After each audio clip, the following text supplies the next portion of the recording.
ጠብቂ፣ ሁሉንም ነገር ያለውን በዝርዝር ነው እያወጣው ስምሽን ማጠፋው ማለት ነው። እኔ ራሴ 24 ሰዓት ሰጥቼሻለሁ። በ24 ሰዓት ውስጥ ይቅርታ ብለሽ የማትመጪ ከሆነ ምን አደረኩ? ባፈቀር በወደድኩ የኔ ነው በየአደባባይ ላይ በሰቀልኩ።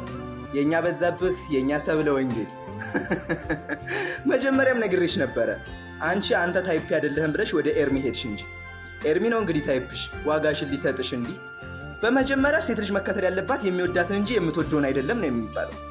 አንቺ ከሚወደኝ ይልቅ የምወደው ይበልጣል ብለሽ ወደ ኤርሚ ሄድሽ። እንግዲህ ሲያንስሽ ነው። ታይፕሽ ይሄ ነው። ያንቺ ጣፋንታ መጨረሻሽ ይሄ ከሆነ እንግዲህ ይመችሽ ብያለሁ። የሚተራምስ ፍቅር በሚዲያ ጠላው። እኔ ስንት ዓመት ሙሉ እየተሰቃየው እየተንከራተትኩ በፍቅርሽ ተሰቃየው እያልኩሽ አንቺ ትናንት በመጣ ወንድ ቀየርሽ። ዛሬ ደግሞ እሱ አዲስ በመጣች ሴት ቀየረሽ። አየሽ፣ መቼም አንቺ ልትማሪ አትችይም።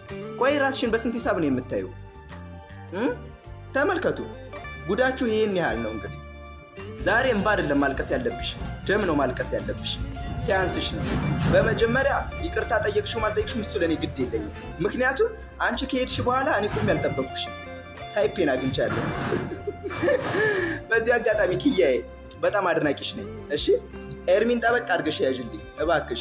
ምክንያቱም ሄለን ማለት ገና ብዙ ነገር ያስፈልጋታል፣ ብዙ መማር ያለባት ነገር። አንቺ ኤርሚን ጠበቅ አድርገሽ ያዥው፣ እኔ ደግሞ ሄለንን ጠበቅ አድርጌ ይዛታለሁ። ወድጀዋለሁ። ባይ ባይ። ከጊዜያቱ ተስፋ እኔም ያቅሜለት ይቻላል። ካንተ ፍቅር በጠብቅም